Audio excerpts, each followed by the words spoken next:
चलिए, तो हम देखते हैं आज से बायोलॉजी, जीव विज्ञान। देखिए, क्या होता है बायोलॉजी और इसमें किसका अध्ययन किया जाता है। तो जीव विज्ञान यानी कि जीवों का विज्ञान, वह विज्ञान जिसके अंतर्गत हम सजीवों का अध्ययन करते हैं, जीव विज्ञान कहते हैं। एक सिंपल सी परिभाषा है, इसे इंग्लिश में बायोलॉजी कहते हैं। और इनके पिताजी यानी कि फादर ऑफ बायोलॉजी कहा जाता है अरस्तु को, और फादर ऑफ जूलॉजी भी अरस्तु को कहा जाता है। क्यों? क्योंकि पहले जूलॉजी को जंतुओं से संबंधित ही माना जाता था कि जीव विज्ञान के अंतर्गत जंतुओं का ही अध्ययन किया जाता है। लेकिन भारत के ही एक वैज्ञानिक थे, जगदीश चंद्र बसु। उन्होंने क्या किया, केस्कोग्राफ नामक यंत्र की सहायता से सबसे पहली बार बताया कि जो पादप हैं यानी कि जो पेड़ पौधे हैं वो भी सजीव होते हैं और उनमें भी जीवन होता है। तब से उस दिशा में नई प्रगति हुई और पादपों को भी उनका भी एक नया विज्ञान बना। तो वैसे तो जीव विज्ञान की कई सैकड़ों शाखाएं हैं, एक एक चीज के लिए अलग अलग शाखा के रूप में बढ़ती गई धीरे धीरे, लेकिन मुख्यतः दो शाखाओं के रूप में हम जीव विज्ञान को बांट सकते हैं।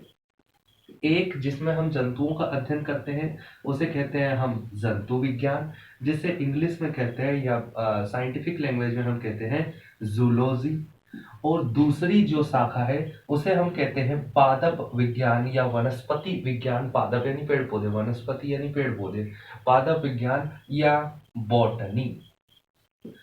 तो फादर ऑफ जूलॉजी कहा जाता है अरस्तु को और फादर ऑफ बॉटनी कहा जाता है थियोफ्रास्टस को। किनको? थियोफ्रास्टस को। तो अब हम सबसे पहले जूलॉजी को पढ़ना स्टार्ट करते हैं, और जूलॉजी में भी हम फोकस करके चलते हैं किसको? मनुष्य को, यानी कि मानव को, यानी हम खुद को फोकस करके चलते हैं हमेशा, ठीक है ना। तो उसका एक सबसे पहला और सबसे बेसिक टॉपिक होता है जूलॉजी का सेल। सेल यानी कि कोशिका। तो हम पढ़ते हैं कोशिका। देखिए, तो कोशिका होती क्या है?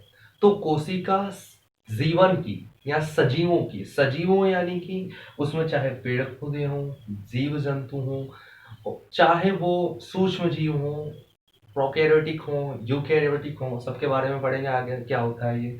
तो सबकी जीवन की संरचनात्मक और कार्यात्मक इकाई होती है। कैसी?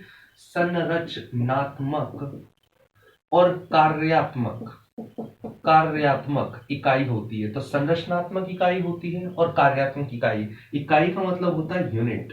इकाई क्या बोलते हैं हम? यूनिट। देखो, यूनिट क्या होता है? यूनिट, हम किसी भी चीज की यूनिट उसे बोलते हैं जिससे वो मिलकर बनी होती है। जैसे कि ये बुक यहाँ पर रखी हुई है, तो इस बुक ये किससे मिलकर बनी हुई है? ये पेजेस से मिलकर बनी हुई। बहुत सारे पन्ने यहाँ पर हमने जब ऐड किए तो ये एक बुक बन के तैयार हो गई। यानी कि इसकी इकाई क्या है? इसकी इकाई है एक पेज, यानी कि हम कह सकते हैं इस बुक की इकाई क्या है? पेज। वैसे ही जो भी सजीव हैं, जितने भी जीव हैं, चाहे वो एक कोशिकीय हो, बहुकोशिकीय हो, वो मायने नहीं रखता है, उनकी संरचनात्मक और कार्यात्मक इकाई होती है। अब हम ये देख लेते हैं कि संरचनात्मक इकाई का मतलब क्या है और कार्यात्मक इकाई का मतलब क्या है। संरचनात्मक इकाई का मतलब क्या है? हम बोलते हैं संरचना मतलब स्ट्रक्चरल यूनिट है, यानी कि इनसे वो मिलकर बने हुए हैं। किनसे? कोशिकाओं से मिलकर बने हुए हैं। देखिए, जिस प्रकार ये घर है, इसका एग्जाम्पल वैसे बहुत ही नॉर्मली होता है। जैसे कि ईंट होती है, बहुत सारी ईंटों को जब हम जोड़ते हैं तो एक दीवार का निर्माण होता है। बहुत सारी दीवार जब मिलती है, यानी 4 दीवारों को अगर हम मिला दें तो एक कमरे का निर्माण हो जाता है। और जब बहुत सारे कमरे मिलते हैं तो हमारे लिए एक घर का निर्माण हो जाता है, और हमारा शरीर भी एक घर है। वैसे ही यहाँ पर क्या है? सेल है। सेल यानी कि कोशिका है। बहुत सारे कोशिका मिलकर ऊतकों का निर्माण करती है, बहुत सारे ऊतक मिलकर अंगों का निर्माण करते हैं, और बहुत सारे अंग जब आपस में मिल जाते हैं तो किसका निर्माण करते हैं? हमारे शरीर यानी कि हमारी बॉडी का निर्माण करते हैं। बहुत सारे सेल मिलकर टिश्यू बनाते हैं, बहुत सारे टिश्यू मिलकर ऑर्गन बनाते हैं, और बहुत सारे ऑर्गन मिलकर हमारी बॉडी का निर्माण करते हैं। ठीक है, तो इसका मतलब हो गया कि हमारे शरीर की जो संरचनात्मक, यानी कि हम देखें तो हमारा पूरा शरीर है, अगर शरीर को अगर हम तोड़े यानी कि हम एक एक अंग में तोड़ सकते हैं। जब अंगों के अंदर हम अगर झांके, उनको देखें, तो उनके अंतर्गत जो स्ट्रक्चरल यूनिट मिलेगी वो हमें बहुत सारे ऊतक मिलेंगे। ऊतकों के अंदर अगर हम झांकें तो हमें क्या मिल जाएगी? कोशिकाएं मिल जाएंगी। लेकिन अगर कोशिका के अंदर अगर हम झांकें तो कोई भी एक ऐसी बेसिक छोटी कोशिका से यूनिट, मतलब कि कोशिका से छोटी स्ट्रक्चर हमें नहीं मिलता है जिससे मिलकर हमारा शरीर बना हुआ है। इसलिए हम इसे संरचनात्मक इकाई कहते हैं। कार्यात्मक इकाई का मतलब क्या है? फंक्शनल यूनिट, मतलब कि अगर हम हमारे शरीर में जूम इन करते जाए और सबसे छोटी यूनिट ढूंढे जिसमें कि जीवन की सारी जैविक क्रियाएं, बायोलॉजिकल एक्टिविटी होती हैं, तो वो है हमारी सेल। यानी सेल में पाचन होता है, श्वसन होता है, उत्सर्जन होता है, मतलब सारी जैविक क्रियाएं जो हमारे शरीर में देखने को मिलती हैं, वो सारी जैविक क्रियाएं अगर हम देखें तो वो हमारी एक पर्टिकुलर सेल में भी होती है। इसलिए हम इसे कार्यात्मक इकाई भी कहते हैं। और ना केवल ये मनुष्य की, ना केवल पादपों की, बल्कि सभी सजीवों की कार्यात्मक और संरचनात्मक इकाई कोशिका होती है। अब कोशिका की खोज के बारे में हम देख लेते हैं। तो देखिए, कोशिका की जो खोज की थी, वो सबसे पहले कोशिका की खोज की थी रॉबर्ट हुक ने। किसने? रॉबर्ट हुक ने। लेकिन अगर पूछा जाए कि सबसे पहली जीवित कोशिका की खोज किसने की, कौन सी जीवित कोशिका की, तो ये की थी एंटोनियन ल्यूवेनहॉक ने। किसने? ल्यूवेनहॉक ने, ठीक है ना, एंटोनियन ल्यूवेनहॉक ने। देखो, रॉबर्ट हुक ने क्या किया, एक पेड़ होता है, उसकी छाल यानी कार्क से सबसे पहले कोशिकाओं को देखा था। कब? 1665 में। तो सन 1665 में रॉबर्ट हुक द्वारा कार्क में सबसे पहली कोशिका की खोज की गई। लेकिन ये मरी हुई यानी कि मृत कोशिका थी, इसलिए सबसे पहली कोशिका की खोज तो रॉबर्ट हुक ने की। लेकिन अगर पूछा जाए सबसे पहली मृत कोशिका की खोज, तो भी रॉबर्ट हुक ने की। कहां पर? कार्क में, 1665 में। इसीलिए फादर ऑफ साइटोलॉजी, देखो साइटोलॉजी क्या होता है? साइटोलॉजी वह विज्ञान होता है जिसके अंतर्गत हम सेल यानी कोशिका का अध्ययन करते हैं, यानी कि कोशिका विज्ञान को ही साइटोलॉजी कहा जाता है। तो फादर ऑफ साइटोलॉजी कौन है? Robert Hooke. लेकिन सबसे पहली जीवित कोशिका, देखिए हमारा दांत होता है, दांत को अगर ऐसे ऐसे अगर हम घिसेंगे तो सफेद सफेद कुछ निकलेगा, जिसे हम कहते हैं दांत का मेल। तो दांत की मेल में सबसे पहले एंटोनियन ल्यूवेनहॉक ने जीवाणु कोशिका की खोज की थी। इसलिए सबसे पहली जीवित कोशिका की खोज किसने की? एंटोनियन ल्यूवेनहॉक ने। चूंकि इन्होंने जीवाणु की खोज की थी, इसलिए फादर ऑफ बैक्टीरियोलॉजी इन्हें कहा जाता है। किनको? एंटोनियन ल्यूवेनहॉक को। ठीक है ना। अब हम कुछ फैक्ट देख लेते हैं कोशिकाओं के बारे में, यानी कि सबसे बड़ी कोशिका, सबसे छोटी कोशिका, ओवरऑल में और मानव में। देखिए, अगर हम ओवरऑल में यानी कि पूरे संसार में सबसे बड़ी कोशिका किसकी है, तो सबसे बड़ी कोशिकाएं जो हमको देखने को मिलती है वो मिलती है जो शुतुरमुर्ग का अंडा होता है उसमें हमको देखने को मिलती है। ठीक है ना। दूसरी सबसे छोटी कोशिका जो है वो हमें देखने को मिलती है माइकोप्लाज्मा में। किसमें? माइकोप्लाज्मा में। वही अगर हम देखें सबसे लंबी कोशिका पूरे संसार की जो होती है वो मानव में पाई जाती है। मानव में कौन सी? न्यूरॉन यानी कि जिन्हें हम बोलते हैं तंत्रिका कोशिका। कौन सी? तंत्रिका कोशिका, न्यूरॉन सेल। ठीक है ना। तो सबसे बड़ी कोशिका शुतुरमुर्ग के अंडे में, सबसे छोटी कोशिका माइकोप्लाज्मा की, सबसे लंबी कोशिका न्यूरॉन यानी कि तंत्रिका कोशिका। लेकिन अगर हम इंसान में यानी मनुष्य में बात करें तो मनुष्य में सबसे बड़ी कोशिका होती है ओवम। ओवम इसे हिंदी में बोलते हैं अंडाणु। ये किसमें पाई जाती है? फीमेल में। किसमें? फीमेल में, यानी कि महिलाओं में पाई जाती है। सबसे जो छोटी कोशिका होती है वो होती है स्पर्म। कौन सी होती है? स्पर्म, यानी कि शुक्राणु, जो कि मेल में पाई जाती है। और जो सबसे बड़ी कोशिका है, सोचिए जब ओवरऑल में सबसे बड़ी कोशिका हमारी तंत्रिका कोशिका हो सकती है, तो क्या हम में सबसे बड़ी कोशिका, सबसे लंबी कोशिका कोई और होगी? नहीं ना, वही होगी। कौन सी? न्यूरॉन सेल, ठीक है ना। तो जो ये ओवम है और जो स्पर्म है, ये कौन सी होती है? रिप्रोडक्टिव सेल होती है। फीमेल की रिप्रोडक्टिव सेल है ओवम और मेल की रिप्रोडक्टिव सेल है स्पर्म, ठीक है ना। आगे बढ़ेंगे इनके बारे में भी। तो यहां तक होता है।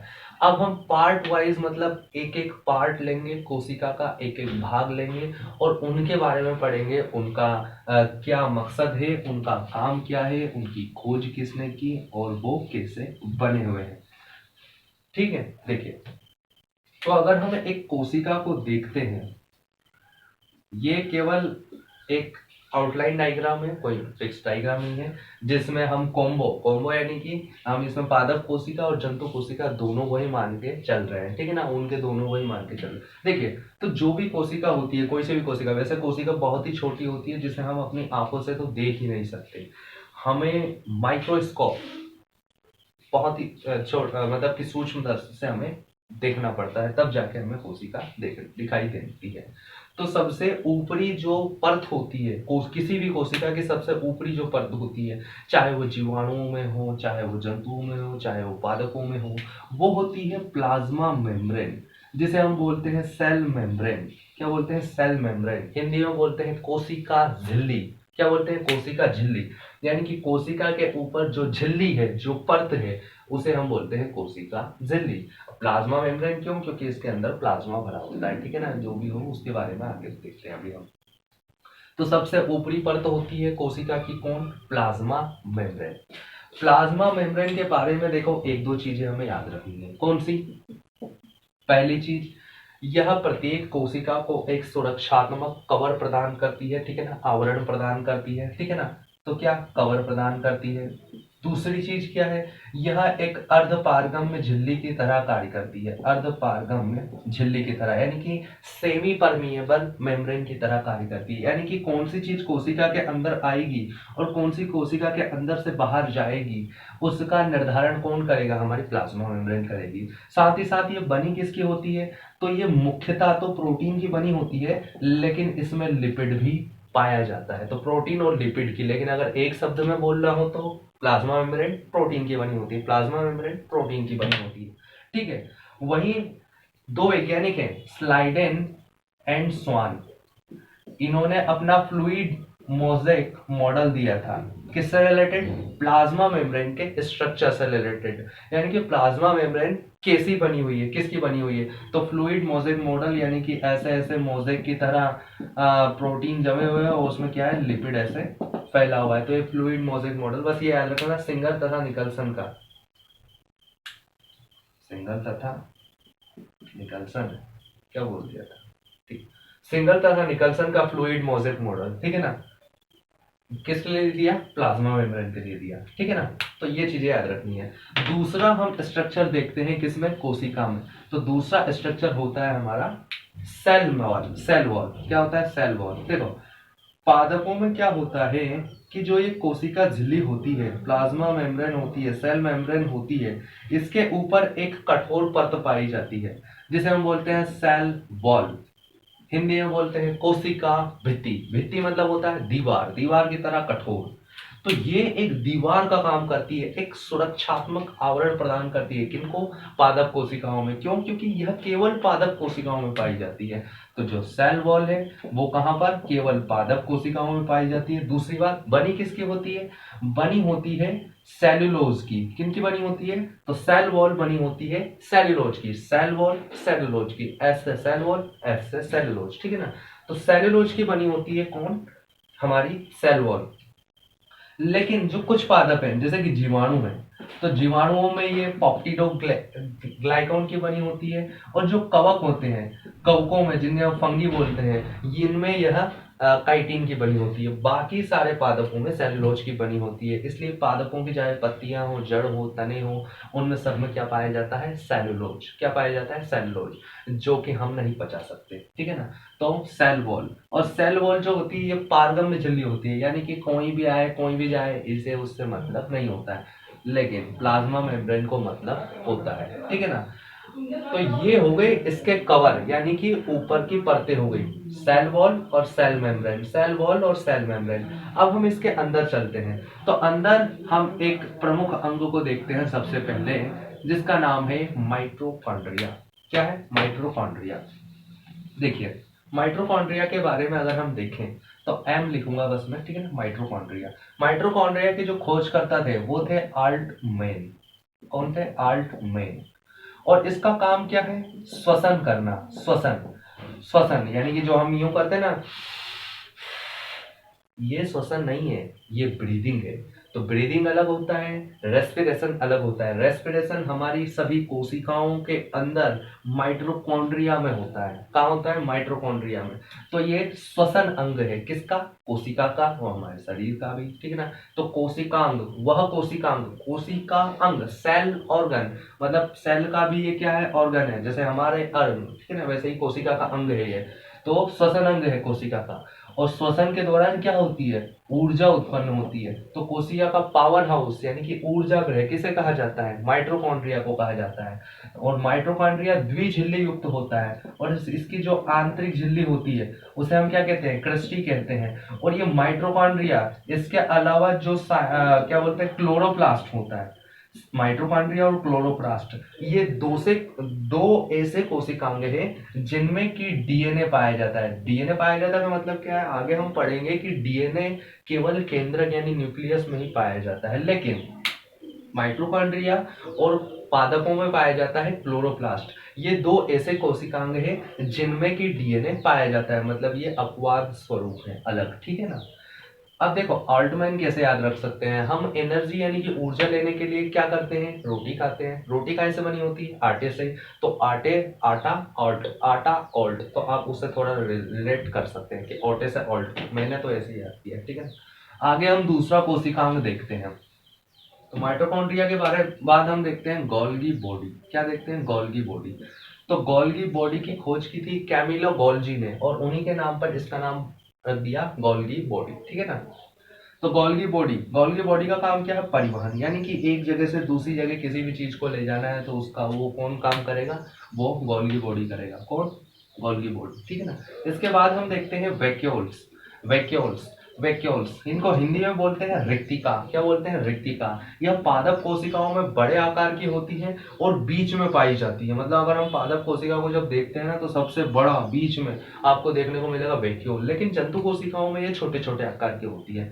इनका क्या होता है? जो जल होता है यानी कि H2O होता है, उसका संग्रहण करना होता है, बस। इसका काम कुछ नहीं है। अब पादपों में बड़ी बड़ी क्यों होती है? क्योंकि उन्हें ज्यादा पानी की जरूरत होती है हमेशा, प्रकाश संश्लेषण के लिए, वाष्पोत्सर्जन के लिए। लेकिन जंतुओं को इतने अधिक जल की आवश्यकता नहीं होती है। तो वैक्यूल्स जंतु कोशिका, पादप कोशिका दोनों में पाए जाते हैं, लेकिन जंतु कोशिकाओं में छोटे होते हैं और पादप कोशिकाओं में बड़े आकार के होते हैं, ठीक है। आगे हम कोशिकांग देखते हैं, तो वो है ER, यानी जिसे हम बोलते हैं एंडोप्लाज्मिक रेटिकुलम। रुकिएगा थोड़ी देर।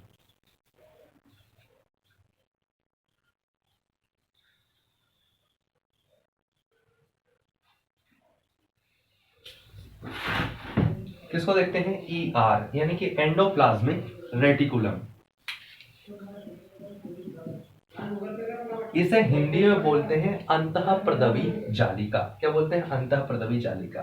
इसे कोशिका का अंतः कंकाल कहते हैं। क्या कहते हैं? अंतः कंकाल। ये क्या करता है? कोशिका को मजबूती प्रदान करता है और कोशिका को पिचकने से बचाता है। कौन? Endoplasmic reticulum. इसे हम दो भागों में बांट सकते हैं। एक होता है चिकनी एंडोप्लाज्मिक रेटिकुलम यानी कि स्मूथ एंडोप्लाज्मिक रेटिकुलम, और एक रफ एंडोप्लाज्मिक रेटिकुलम यानी कि खुरदुरी, या ठीक है ना, खुरदुरी एंडोप्लाज्मिक रेटिकुलम। तो जो स्मूथ एंडोप्लाज्मिक रेटिकुलम होती है, ये क्या करती है? ये जो प्रोटीन है और जो फैट है उसके निर्माण में महत्वपूर्ण, सॉरी फैट नहीं, कार्बोहाइड्रेट और फैट है उसके निर्माण में महत्वपूर्ण भूमिका निभाती है। जबकि जो रफ यानी कि जो खुरदुरी एंडोप्लाज्मिक रेटिकुलम है, ये प्रोटीन के निर्माण में महत्वपूर्ण भूमिका निभाती है, ठीक है ना। अब वो प्रोटीन के निर्माण में महत्वपूर्ण भूमिका क्यों निभाती है? क्योंकि उसके ऊपर छोटे छोटे बिंदुओं के रूप में राइबोसोम, हमारा जो अगला कोशिकांग है, वो चिपका रहता है और राइबोसोम को प्रोटीन फैक्ट्री कहा जाता है। अब चूंकि प्रोटीन यानी कि ये उनके लिए जगह स्थान प्रदान कर रहा है, इसलिए इसको भी माना जाता है कि ये भी एक भूमिका निभाता है। किसके रूप में? प्रोटीन निर्माण के रूप में। ठीक है ना। आगे देखते हैं हम राइबोसोम। तो एंडोप्लाज्मिक रेटिकुलम पर ही क्या लगे रहते हैं? राइबोसोम। देखिए, राइबोसोम की जो खोज की थी वो की थी रॉबिन्सन ने। किसने की थी? रॉबिन्सन ने।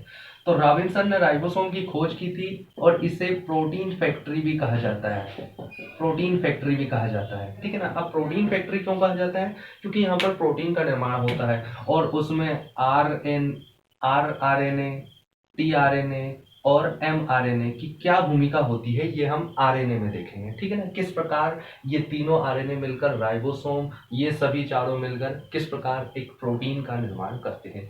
एक प्रोटीन जो होता है वो 20 एमिनो अम्ल यानी कि 20 एमिनो एसिड से मिलकर बना होता है, जिसमें 10 ऐसे एमिनो एसिड रहते हैं जिसे हम अनावश्यक एमिनो एसिड कहते हैं, जो कि हमारी बॉडी में ऑलरेडी बन जाते हैं।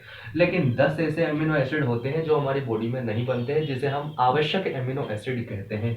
ये हमें बाहर से हमारे भोजन द्वारा हमें प्राप्त करने होते हैं। ठीक है। तो राइबोसोम के बारे में। ठीक है ना। इसके अलावा अगर अब जब हम इसे बांटते हैं तो 70S और 80S दो भागों में बांटते हैं। तो जो 70S यानी कि छोटे प्रकार का राइबोसोम है वो केवल प्रोकैरियोटिक में देखने को मिलता है, यानी कि प्रारंभिक प्रकार की कोशिकाओं में मिलता है। देखेंगे अभी आगे हम कोशिकाओं के विभाजन में कि प्रोकैरियोटिक क्या होता है, यूकैरियोटिक क्या होता है। तो और 80 प्रकार का जो 80S प्रकार का जो राइबोसोम है वो यूकैरियोटिक कोशिकाओं में मिलता है। राइबोसोम के बाद हम जो अगला कोशिकांग देखते हैं उसका नाम है लाइसोसोम। क्या है? लाइसोसोम। लाइसोसोम।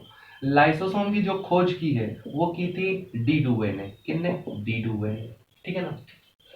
लाइसोसोम को पाचन अंग कहा जाता है। क्या कहा जाता है? पाचन अंग। क्योंकि इसमें रहता है हाइड्रोलिटिक एंजाइम। क्या रहता है? Hydrolytic enzyme. तो ये लाइसोसोम होता है, इसके अंदर क्या है? हाइड्रोलिटिक एंजाइम भरा रहता है। और किसी भी चीज को पचाना हो, यानी कि कुछ भी अपशिष्ट बना हो या कोई सा भी, जैसे माइटोकॉन्ड्रिया या वैक्यूल या गोल्गी बॉडी या एंडोप्लाज्मिक रेटिकुलम या राइबोसोम है जो काम करना बंद कर दिया है और जिसे कि नष्ट करना है कोशिका को, तो नष्ट करने का यानी कि खत्म करने का काम कौन करता है? लाइसोसोम। इसलिए इसे कोशिका का सफाई कर्मी भी कहा जाता है। किसको? लाइसोसोम को।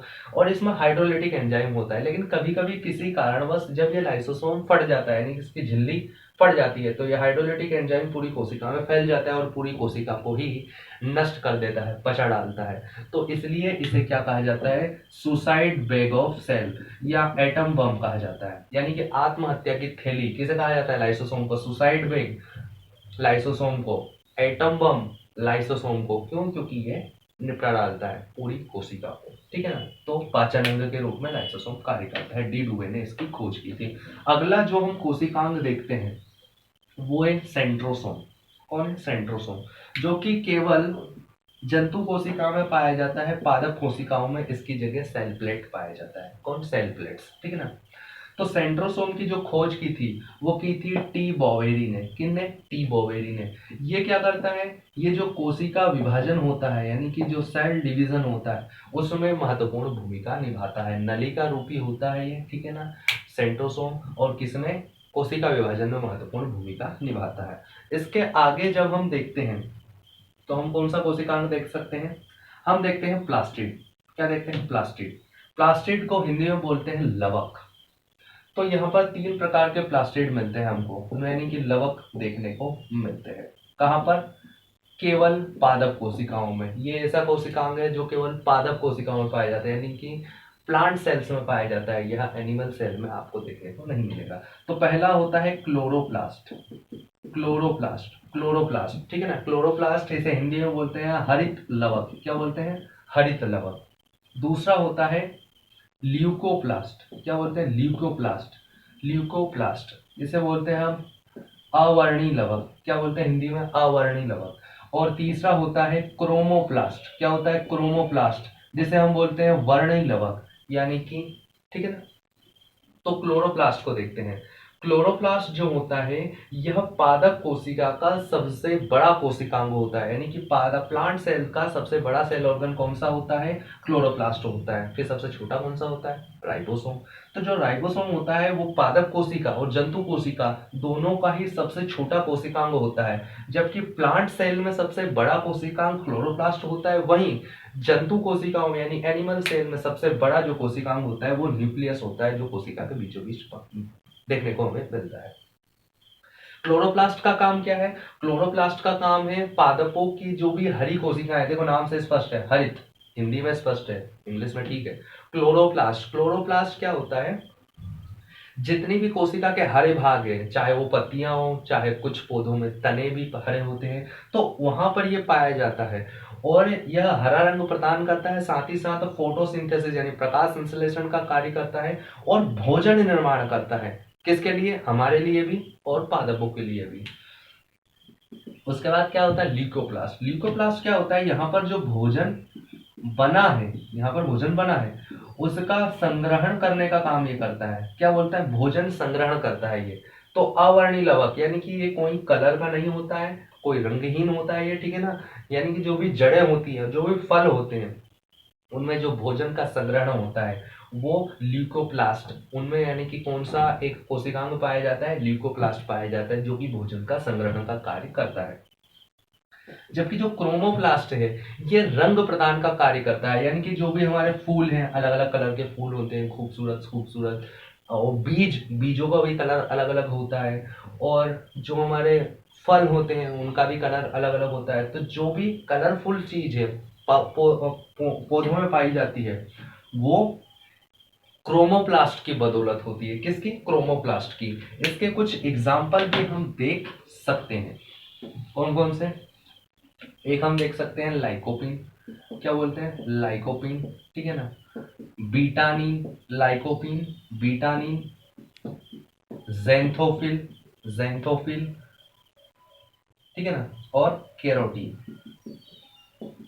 देखो लाइकोपिन क्या होता है? जो टमाटर होता है और जो मिर्ची होती है उसका जो लाल रंग होता है वो लाइकोपिन के कारण होता है। जो चुकंदर होता है उसका लाल रंग बीटानिन के कारण होता है। जितना भी पौधों में, चाहे वो हल्दी हो या कोई और रंग हो, फलों का पीला रंग होता है वो ज़ैंथोफिल के कारण होता है। वहीं केरोटीन, जो हमारी गाजर होती है उसका जो लाल गुलाबी रंग होता है वो केरोटीन के कारण होता है। तो ये कुछ एग्जाम्पल है किसके? क्रोमोप्लास्ट के, ठीक है ना। इसके अलावा एक होता है सीलिया एंड फ्लैजेला। क्या होता है? Cilia and flagella. देखिए ये क्या होता है? केवल जंतु कोशिका में पाया जाता है। और कैसे प्रकार के जंतुओं में पाया जाता है? ये पाया जाता है जलीय जंतुओं में, सीलिया और फ्लैजेला। जो सीलिया होता है छोटे आकार का होता है और फ्लैजिला होता है बड़े आकार का होता है। दोनों का ही काम बस इतना होता है कि जो परिवहन नहीं बोलते, चलन, हाँ, आने जाने में, मतलब आगे बढ़ने में, गति प्रदान करने में कार्य करता है कौन? सीलिया और फ्लैजिला। इसके बाद हम देखते हैं ये जो कोशिका होती है ये खाली नहीं होती है, ये भरी होती है। किससे भरी होती है? जीव द्रव्य से। इसके अंदर जो लिक्विड भरा रहता है उसे हम बोलते हैं जीव द्रव्य। क्या बोलते हैं? जीव द्रव्य। और इंग्लिश में यानी कि साइंटिफिक लैंग्वेज में उसे बोलते हैं हम प्रोटोप्लाज्म। क्या बोलते हैं? प्रोटोप्लाज्म। प्रोटोप्लाज्म, ये जो अंदर द्रव भरा हुआ है इसे हम बोलते हैं प्रोटोप्लाज्म। और यहाँ पर हमारा एक और कोशिकांग है उसे हम बोलते हैं न्यूक्लियस। क्या बोलते हैं? न्यूक्लियस, यानी कि केंद्रक, ठीक है ना। सबसे पहले हम केंद्रक के बारे में पढ़ लेते हैं। देखिए न्यूक्लियस क्या होता है? न्यूक्लियस कोशिका का, जंतु कोशिका की अगर हम बात करें तो सबसे बड़ा कोशिकांग होता है। इसकी खोज रॉबर्ट ब्राउन ने की थी। किसने? रॉबर्ट ब्राउन ने। इसी कोशिका का नियंत्रक कक्ष कहा जाता है, इसी कोशिका का मस्तिष्क कहा जाता है। इसी के अंदर हमारा डीएनए और आरएनए, जो डीएनए है वो इसी के अंदर पाया जाता है। क्रोमोसोम्स हैं वो इसी के अंदर पाए जाते हैं, ठीक है। तो अनुवांशिक पदार्थ भी हमारा केंद्र के अंदर ही देखने को मिलता है, ठीक है ना।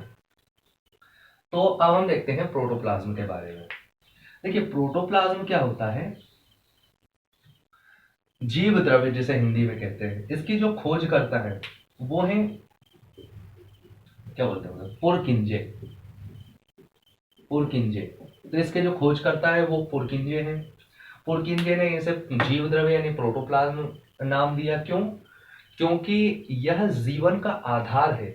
यानी कि अगर हम इन्हीं किसी भी कोशिकांग में से किसी भी एक कोशिकांग यानी माइटोकॉन्ड्रिया को निकाल लिया जाए या प्लास्टिड को निकाल लिया जाए, वैक्यूल को निकाल लिया जाए, तो कोशिका में इतना फर्क पड़ने वाला नहीं है, वो सीधे मरेगी नहीं, वो सर्वाइव कर लेगी। लेकिन अगर जीव द्रव्य को निकाल दिया जाए तो वह मरने के चांसेस ज्यादा है। तो इसे जीव द्रव्य यानी जीवन का आधार कहा जाता है। इसमें लगभग जो 80% होता है वो वाटर होता है। कितना?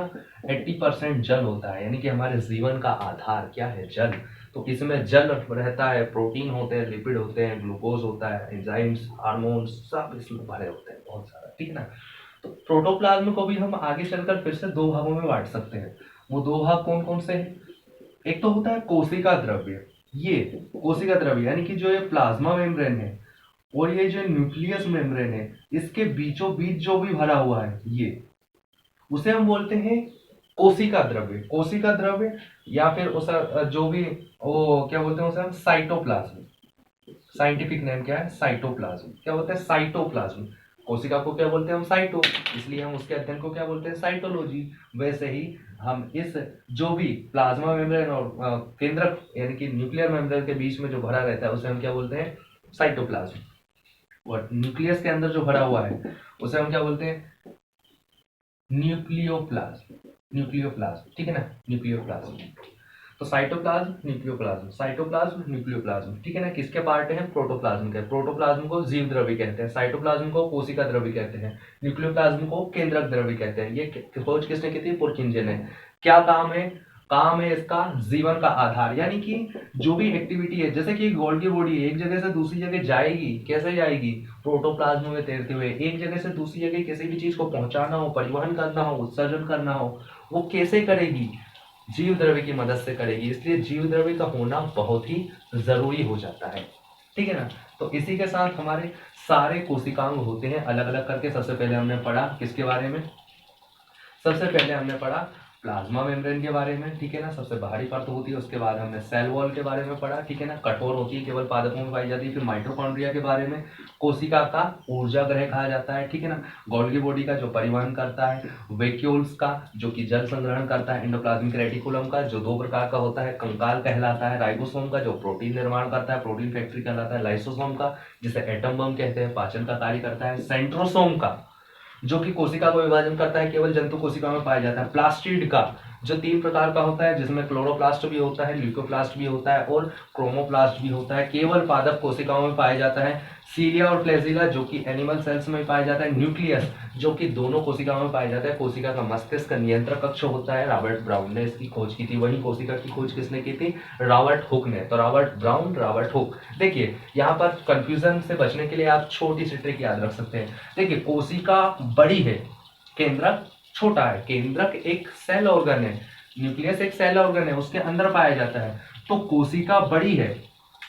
अब यहाँ पर रॉबर्ट रॉबर्ट तो सेम है, यहाँ पर क्या है? एक हुक है, एक ब्राउन है।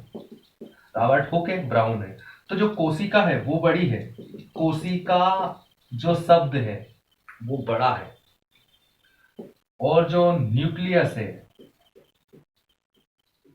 यानी कि जो केंद्रक है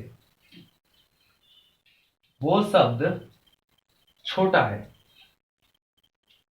देखो इंग्लिश में देखते हैं, ये क्या होता है? सेल।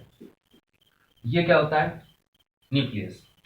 तो सेल की खोज की हुक ने। देखिए हुक छोटा है तो उसने छोटी चीज, मतलब छोटे वर्ड, छोटा वर्ड क्या है? देखो हुक भले ही छोटा है लेकिन उसने बड़ी चीज की खोज की है। और ब्राउन चाहे ही बड़ा है, यानी हुक और ब्राउन में ब्राउन नाम बड़ा है, चाहे ही वो नाम बड़ा है लेकिन उसने छोटी चीज की खोज की।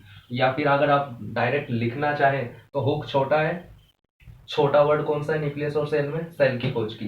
ब्राउन बड़ा है, बड़ा वर्ड कौन सा है? न्यूक्लियस। तो बस न्यूक्लियस की खोज की, बस ऐसे भी याद रख सकते हैं, ठीक है ना। अब हम देखते हैं कोशिका के विभाजन के बारे में। कोशिका का विभाजन नहीं, कोशिका के प्रकारों के बारे में। विभाजन तो अभी बाद की बात है, ठीक है। तो कोशिका के प्रकारों की अगर हम बात करें, टाइप्स ऑफ सेल्स, देखिए तो सबसे पहले तो हम इसे नॉर्मली बांटते हैं एनिमल सेल और प्लांट सेल में, ठीक है ना। तो हम यहाँ पर देख लेते हैं कि एनिमल सेल और प्लांट सेल में क्या क्या अंतर होता है, कौन से कोशिकांग है जो केवल एनिमल सेल में पाए जाते हैं, कौन से ऐसे हैं जो प्लांट सेल में पाए जाते हैं, और कौन से ऐसे हैं जो कि दोनों में पाए जाते हैं। तो अगर हम एक ऐसा गोला बनाएं तो उसमें हम देख सकते हैं, इसे हम एनिमल सेल मान लेते हैं, इसे हम प्लांट सेल मान लेते हैं। देखिए, जो एनिमल सेल होती है उसमें स्पेसिफिक बात क्या होती है, ये गोल होती है, छोटी होती है, ये गोल और छोटी होती है। जो प्लांट सेल होती है ये चौकोर होती है। कैसी होती है? चौकोर और बड़ी होती है। तो प्लांट सेल चौकोर और बड़ी होती है, एनिमल सेल गोल और छोटी होती है। जो वैक्यूल्स होता है एनिमल सेल में छोटा होता है और प्लांट सेल में वैक्यूल्स यानी कि रिक्तिका बड़ी होती है। इसका जो एनिमल सेल का सबसे बड़ा कोशिकांग कौन सा है? न्यूक्लियस। सबसे छोटा कोशिकांग राइबोसोम। प्लांट सेल का सबसे बड़ा कोशिकांग क्लोरोप्लास्ट। सबसे छोटा कोशिकांग राइबोसोम। ठीक है ना। उसके बाद इसके अलावा जो सेंट्रोसोम होता है, लाइसोसोम होता है, सीलिया एंड फ्लैजिला होता है, ये केवल एनिमल सेल्स में ही पाए जाते हैं। जबकि जो हमारा सेल वॉल होती है, ठीक है ना, सेल वॉल है, इसके अलावा हमारे जो लवक है, प्लास्टिड है, यानी कि ल्यूकोप्लास्ट, क्लोरोप्लास्ट और क्रोमोप्लास्ट, ठीक है ना, ये कहाँ पर? केवल ये प्लांट सेल में ही हमें देखने को मिलते हैं।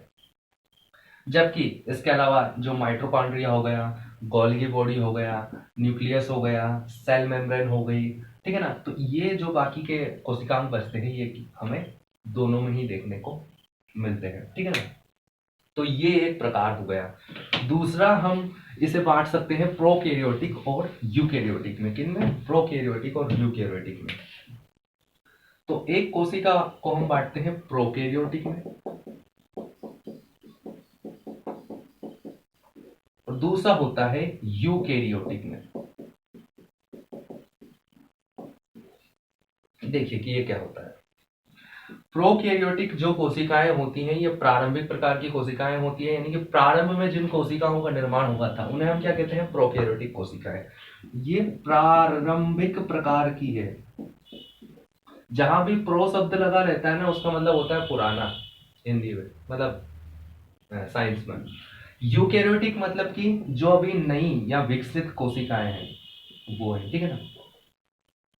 तो अब ये सीधी सी बात है, पुरानी है, प्रारंभिक है, तो इनमें बहुत सारी चीजें नहीं पाई जाएगी, और ये यूकैरियोटिक नहीं है, विकसित है, तो इनमें पाई जाएंगी। देखिए, तो ये जितने भी सूक्ष्म जीव होते हैं और एक कोशिकीय जीव होते हैं, जैसे जीवाणु है, उनमें प्रोकैरियोटिक प्रकार की कोशिकाएं मिलने को देखने को मिलेगी। जबकि जितने भी बहुकोशिकीय और विकसित जीव हैं, जैसे कि मानव, पादप, सब में कैसे यूकैरियोटिक प्रकार की कोशिकाएं मिलती हैं। इनमें जो केंद्रक होता है वो अविकसित होता है, इनका जो केंद्रक होता है वो विकसित होता है। इनमें माइटोकॉन्ड्रिया नहीं पाया जाता है, ये जो श्वसन करते हैं वो जीव द्रव्य द्वारा करते हैं। और यूकैरियोटिक कोशिकाओं में केंद्रक भी पाया जाता है, माइटोकॉन्ड्रिया भी पाया जाता है, जिसके द्वारा वो श्वसन करते हैं। इसके अलावा यहाँ पर सेल वॉल नहीं, सेल वॉल भी पाई जाती है, सेल मेम्ब्रेन भी पाई जाती है। यहाँ पर भी सेल वॉल, सेल मेम्ब्रेन दोनों पाई जाती है। इसमें जो राइबोसोम है वो 70 इस प्रकार का होता है, इसमें जो राइबोसोम है वो 80 इस प्रकार का पाया जाता है।